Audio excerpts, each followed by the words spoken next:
Now we will begin Part A with the first conversation. Number 1. I invited your mother to lunch yesterday, but she said she didn't have any free time. Yeah, she just got a new job. What does the man mean?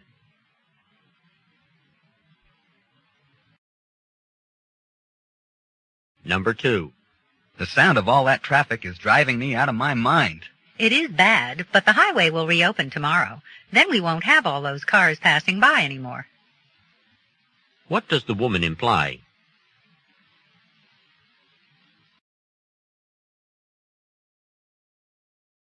Number 3.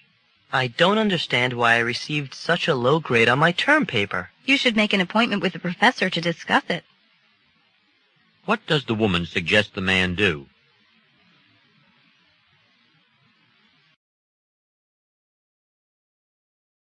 Number 4.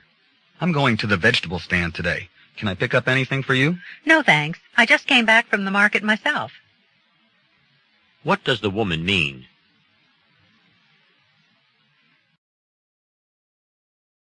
Number 5. I've been running a mile every afternoon for the past month, but I still haven't been able to lose more than a pound or two. I wonder if it's worth it. Oh, don't give up now. It always seems hard when you're just starting out. What does the woman mean? Number 6. We're having a party at our house on the weekend of the 30th. Would you like to join us? That sounds like a lot of fun, but I'll need to check my calendar first. What does the man imply?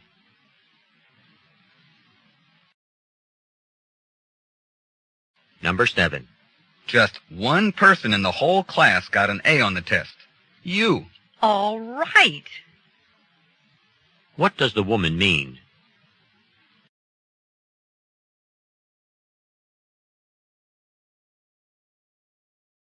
Number 8. Would you like to go to the movies with us tonight? To the movies? Tonight's the biggest concert of the year. What does the man mean?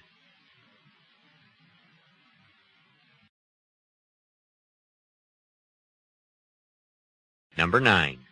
Did you pick up my books from Ron's house? Sorry, it slipped my mind.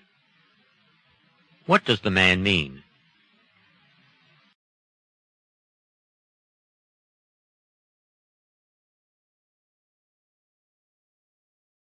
Number 10.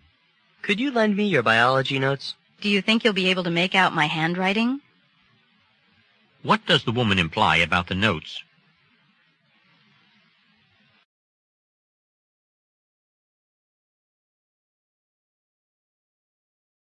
Number 11.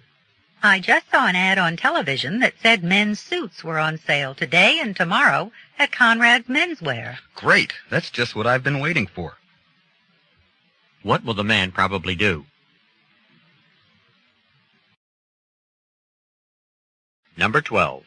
John, I'm sorry, but I forgot to bring your tape player back. Well, as long as I get it by Friday. What does the man mean?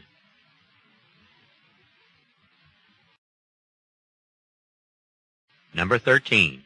I'm way behind in my letter writing. I've got to get started. Who's got time to write letters? Exams are coming up, remember? What does the man imply the woman should do?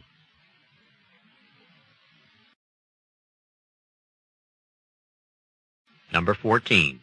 Hi, Anne. Where are you rushing off to? I'm on my way to pick up the text for American history. I'm in shock. It's going to be $65. What does the woman mean?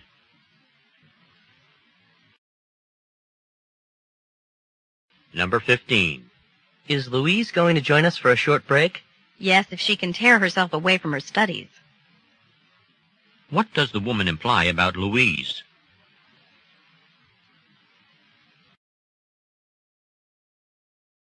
Number 16. Here are 2 empty seats. Don't you think these are too close to the movie screen? What does the woman imply they should do?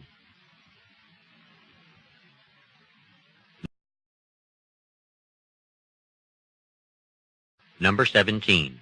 I found the perfect book bag, but I'm about $20 short. Don't look at me. I don't get paid for another week. What does the man imply?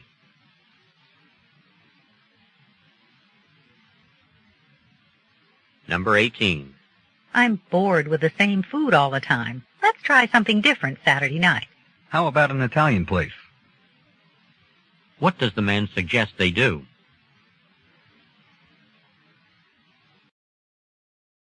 Number 19. What we need is a roommate who's neat and considerate. Let's write that in the ad. Neatness and consideration a must. What do the speakers hope to do?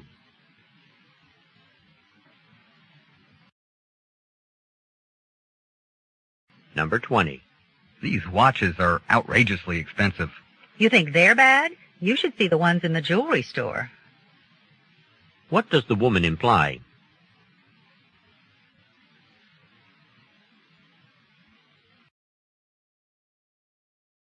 Go on to the next page. Number 21. So, would you like to be my lab partner for the next experiment? Sure. I just can't believe you still want to work with me after I messed up last time. What does the man mean?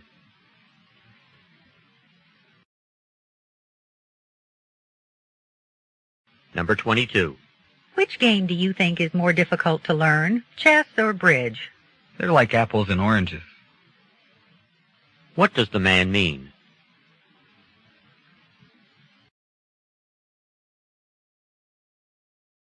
Number 23. I didn't see your fellowship announced with the others. The dean's still waiting on it. He wants to see my grades from this semester first. What does the woman mean? Number 24. What on earth did you do to your eye? Oh, nothing. It looks a lot worse than it feels. What does the man mean?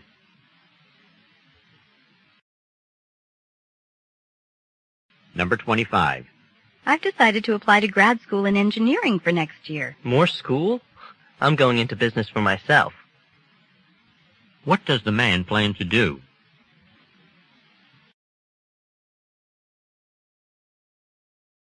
Number 26. My shoulder's been hurting for a couple of weeks now, ever since I moved that heavy desk by myself. If it hasn't gotten better by now, you should have it looked at. What does the woman mean? Number 27. I'm calling to check on the status of my TV. Well, the new parts have just come in, so it should be ready by Friday. What will the man probably do?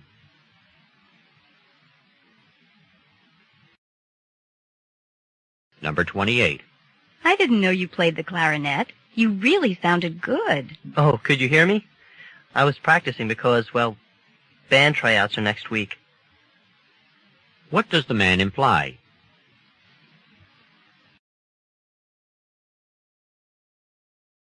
Number 29.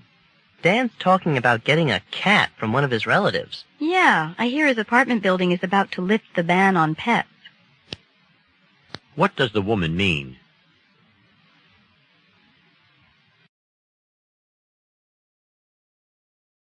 Number 30. The concert pianist was fantastic. And how? What does the man mean?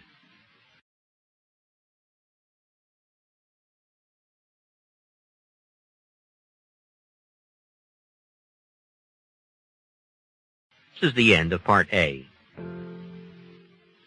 Now we will begin Part B with the first conversation. Questions 31 through 33. Listen to a conversation between two friends attending a university in the United States. Hi, Frank. What are you up to? Is that really a French grammar book? Well, I'm trying to teach myself some French. When I go to Montreal next semester, I don't want to sound like just another tourist. Most of the people there are bilingual. Leave Boston to go to Montreal? I didn't know this university had a program in Canada. It doesn't. I'm planning to take a short leave of absence from school, so I can go there on my own. What's the reason for this sudden interest in Canada? Well, actually, I've been thinking about going for some time now. I know someone there who's been wanting me to visit. A relative? An old friend of my uncle's runs the chemical engineering department there, so I'm hoping he can help me enroll in some interesting courses. If you want those credits transferred back here later on, you'd better arrange for it before you leave. Don't forget what happened to Susan after she came back from Rome. Yeah, but her situation was different. I already have all the credits I need to graduate. So you'll be taking courses just for the sake of learning. That will be a nice change of pace, won't it?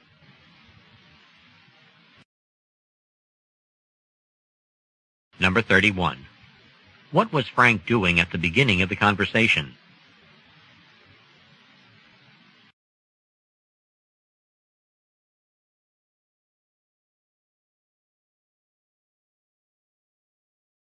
Number 32. What does the woman suggest that Frank do?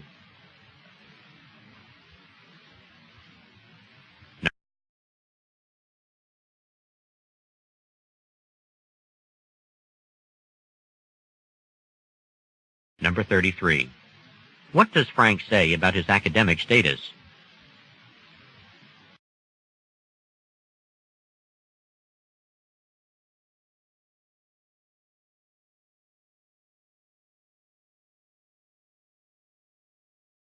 Questions 34 through 38. Listen as a student asks a question in a physics lecture. It's important that you all understand that quartz heaters operate on a totally different principle than common convection heaters. Yes? Could you give us an example of a convection heater? Okay, but first you tell me what convection means. Well, you said in the last class, I think, that convection is the transference of heat by a liquid or a gas. Right. A heater is using convection when it warms the air in a room, and the air in turn warms the people and objects in the room. A hot water radiator, a stove, and a forced air furnace are all convection heaters. A quartz heater, on the other hand, heats the objects and people in a room without heating the air. It does this by producing radiation heat that travels like light waves. When the quartz crystal in the heater vibrates at a particular frequency, its energy is turned into infrared radiation. The radiation is then directed at objects by means of a reflector. If that's clear, let's move on to how room design can affect heating efficiency. Number 34. What is the main topic of the discussion?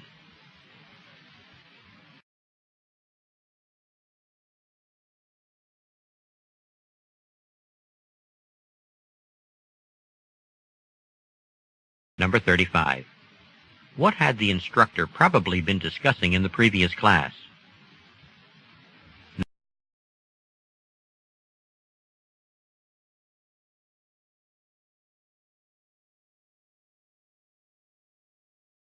Number 36. What does the instructor ask the student?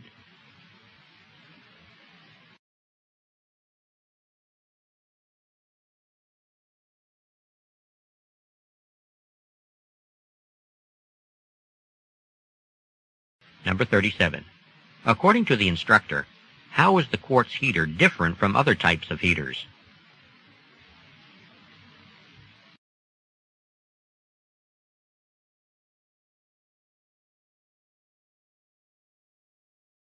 Number 38. What is the purpose of a reflector on a quartz heater?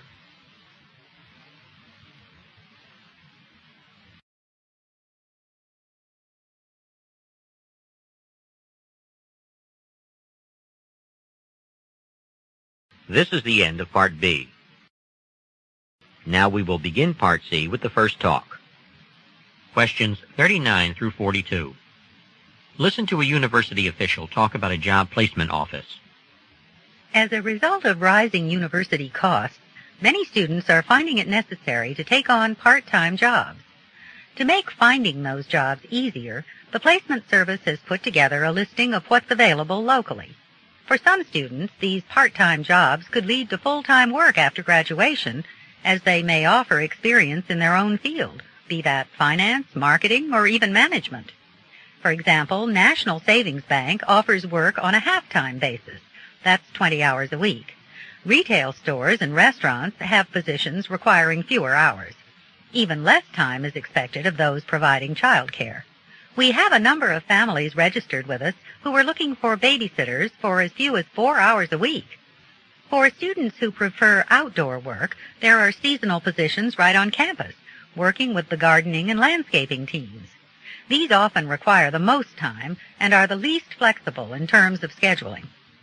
To see a complete list of these and other available jobs, including the salary offered and the hours required, stop by our office. Oh, and be sure to bring a resume with you. When you find something that interests you, we'll put you in touch with the person offering it. In addition, our counselors will give you hints about successful interviewing. Number 39. What is the purpose of the talk?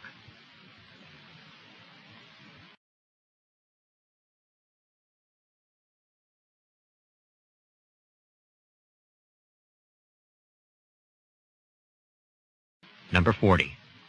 What should students bring with them to the office?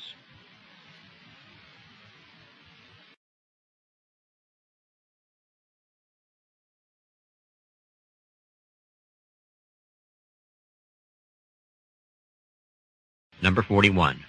What will the counselors at the office help students do?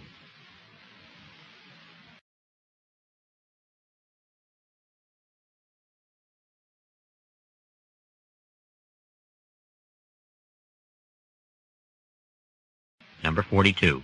What do all of the jobs have in common?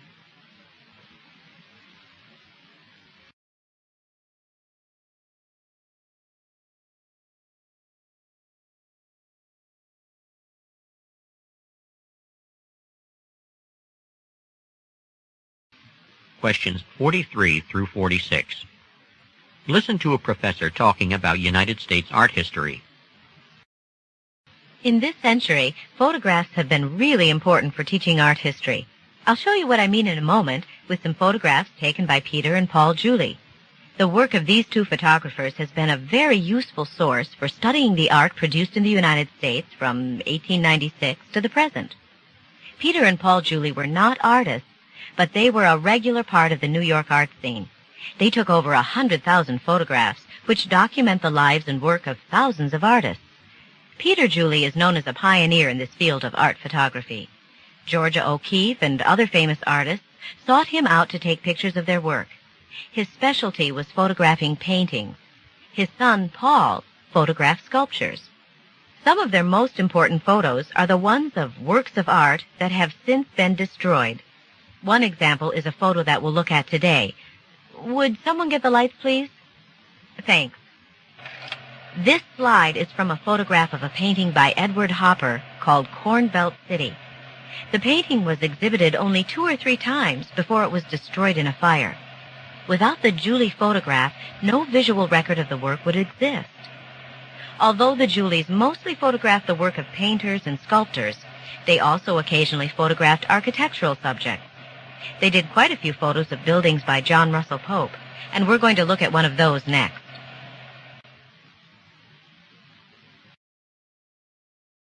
Number 43. What does the professor mainly discuss?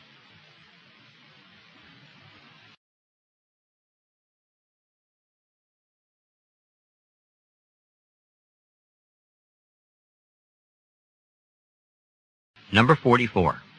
What did Peter Julie do for Georgia O'Keeffe?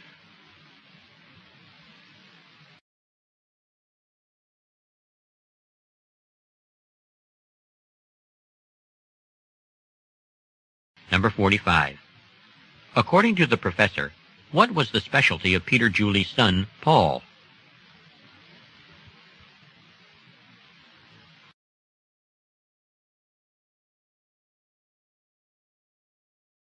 Number 46. Why does the professor mention the photograph of the painting Corn Belt City?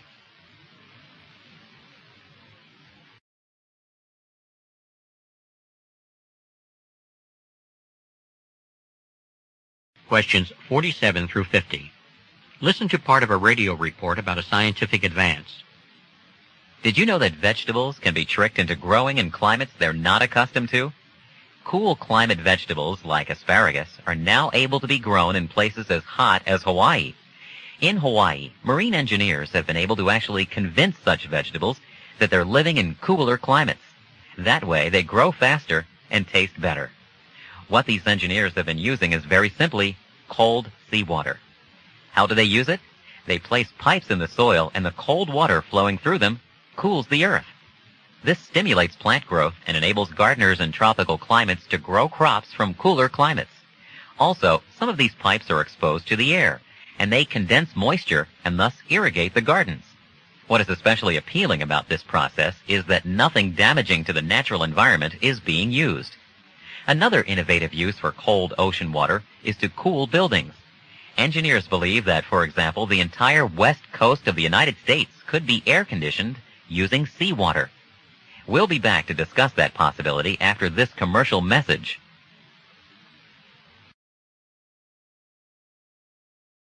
Number 47. What is the report mainly about?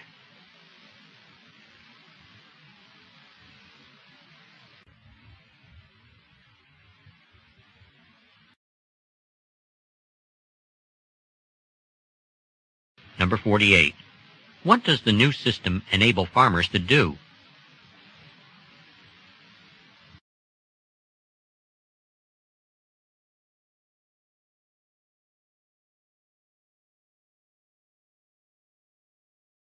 Number 49.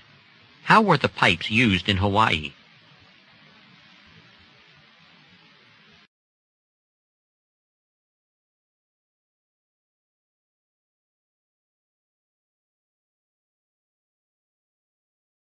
Number 50. Why does the speaker mention air conditioning?